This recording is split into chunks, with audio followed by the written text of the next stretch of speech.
Bryce Harper is one of the most hated players in all of baseball, and ever since he was a teenager, he's been a target of non-stop criticism due to his playstyle and personality. So despite being a 2-time MVP and 7-time All-Star, his achievements are often overshadowed by his reputation. However, what a lot of people don't realize is that Bryce Harper is the most misunderstood player in baseball, and according to the people around him, he's not the villain that everyone makes him out to be. So to really understand his story, we need to go back to 1992, when a young Bryce Harper was born. He started playing baseball when he was only 3 years old, and by the time he was 10, he was already traveling around the country playing up to 120 games every single year. However, it wasn't until he made it to high school that he really started drawing attention. By the end of his sophomore year, he was hitting .626 with 14 home runs, which easily made him one of the best high schoolers in the nation. So when he was just 16 years old, he was featured on the cover of Sports Illustrated as the chosen one, which was both the best and the worst thing that ever happened to Bryce Harper. Following the release of that article, he decided to skip the rest of high school and go straight to college, a decision that would be heavily criticized by the media, which is understandable considering he was still so young. On the other hand, his high school coach thought it was a great idea, saying that nobody would pitch to him in high school. But despite this, other people did not agree, and one sports writer said the following: "Harper and his family are in a rush to become famous, rather than assuring Bryce somewhat of a future." So all of a sudden, he had enormous pressure to perform at a high level, and every single mistake he made would be seen by the entire country. But according to his father, all he needed to do was stay focused. As long as he just keeps the love for the game, I think the pressure will just it'll be there, but I don't think it'll affect him. He'll just... During his first season in college, Harper dominated the same way he did in high school, hitting .442 with 29 home runs. And not to mention, he was also throwing up to 96 miles an hour on the mound. So despite all the criticism, he pretty much proved everyone wrong, and even his head coach said this: "I expected him to have success, but I never saw this coming." By the end of that season, Harper had suddenly become the top prospect in the entire country. So it was no surprise when he was selected first overall in the 2010 MLB draft. However, what came next would change his career for the worst.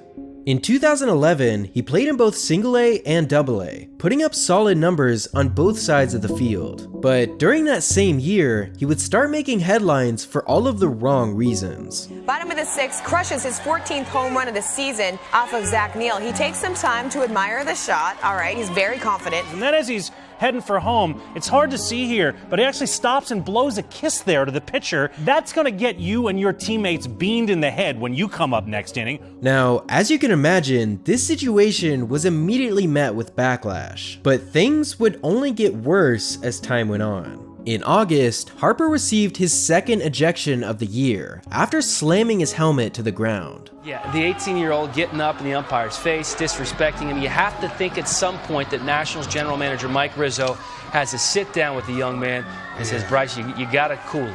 And following this outburst, fans got the impression that he was simply a bad person. Bryce Harper is such a spoiled, immature punk. Putting high school kids on the cover of Sports Illustrated doesn't turn out well. I really hope that Bryce Harper gets to the majors and is awful. He's the biggest jerk to ever play baseball. However, according to everyone that knew him personally, these comments were the opposite of the truth. And even his high school coach spoke out in his defense, saying that it's sad that there are so many people who think he's brash and arrogant. They don't know him. You see, while Harper was nothing but respectful off the field, his behavior during games painted a different picture, even if it wasn't entirely accurate. But after he made it to the majors, it only seemed to get worse. Harper made his MLB debut on April 28th of 2012, receiving an overwhelming amount of boos before even seeing a single pitch. But despite this, he ended up going 1 for 3 with a double and started off the season extremely well. However, his passionate and aggressive playstyle only continued to cause issues. On several occasions, he would break his bat on the ground after getting out, and in August, he received his first ejection for throwing his helmet, to which his manager said this: mean, he's just 100%er, and he expects great things out of himself, and he breaks bats, throws his helmet, and he's just got to stop it. Can't afford to be losing him in a ball game.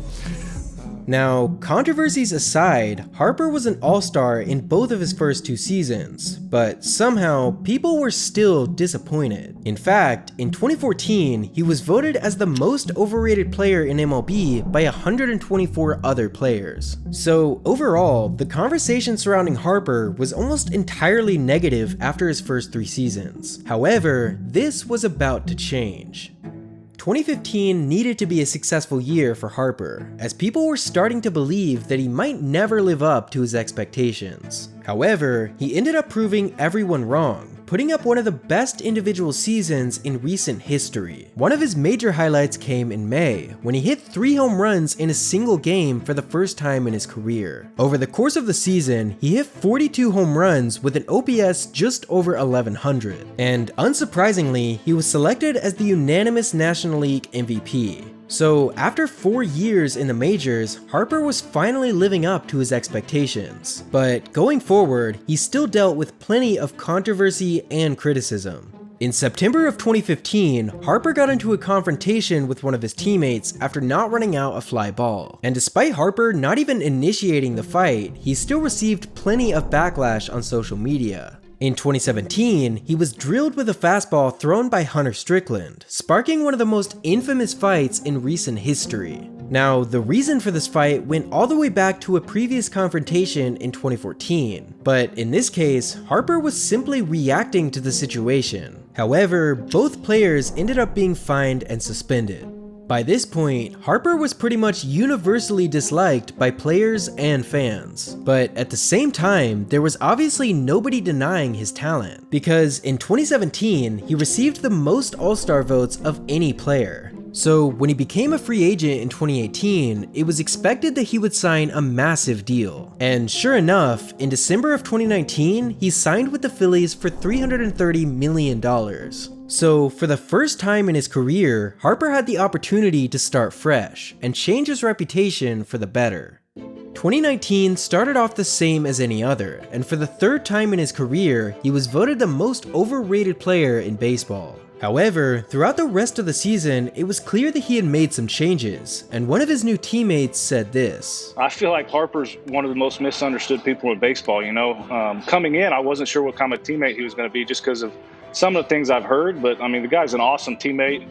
He goes out, he plays the game the right way, he plays as hard as he can every single night, and that's the kind of leader you want on your team. In fact, a Philly sports writer even described Harper as a relatively quiet individual who leads by example. But this was only the beginning of a massive transformation that would take place over the next couple years. As for his performance, 2019 was another solid year for Harper, with some people even beginning to label him as underrated. And in 2021, this belief would only become more popular as Harper won his 2nd MVP. However, despite all of his achievements throughout his career, there was still something missing.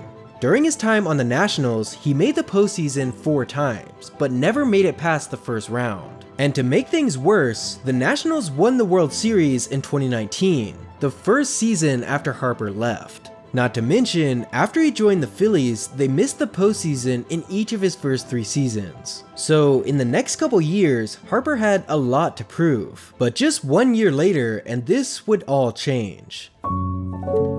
The first half of 2022 did not start off well, with Harper missing a lot of time due to injury. However, after returning to the field in August, the Phillies ended up making the postseason for the first time since 2011. And throughout the postseason, Harper pretty much silenced all of his critics, hitting several key home runs and leading the Phillies all the way to the World Series.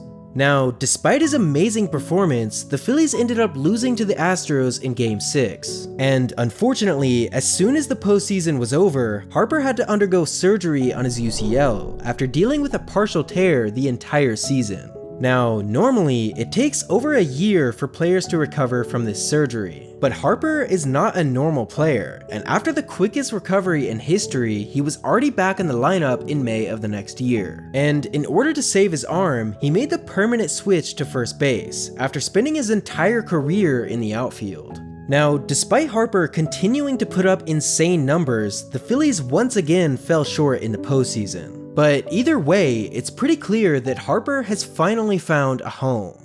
I love this place. Flat out, I love this place. I'm so thankful that I'm able to play this game. I'm so thankful to be able to have these moments and these opportunities. And when I was 10 years old, 11 years old, I played in so many big tournaments and big lights. And I mean, you guys couldn't imagine. And having everybody in the world relying on you to be the #1 pick, that was hard. You know, 17 years old, 16 years old, trying to be the #1 pick, knowing that if you're not, you're a failure. Ever since he was 15 years old, Harper has been criticized for every single mistake he's made. And along the way, the media painted this picture of a villain, someone who would never live up to expectations and doesn't care about anyone other than himself. However, this couldn't be further from the truth. Bryce Harper is one of the best players of his generation, and over the past few years, he's made a lot of progress in changing people's perception for the better. And even Jonathan Papelbon, the teammate who got into a fight with Harper in 2015, had this to say in 2023. The transformation of just overall maturity to plate discipline to a leader, I truly do believe that he's grown, man. And despite being misunderstood for most of his career, Harper doesn't pay much attention to the hate. He's simply focused on being the best player, teammate, and father that he can possibly be. And for him, that is the only thing that matters.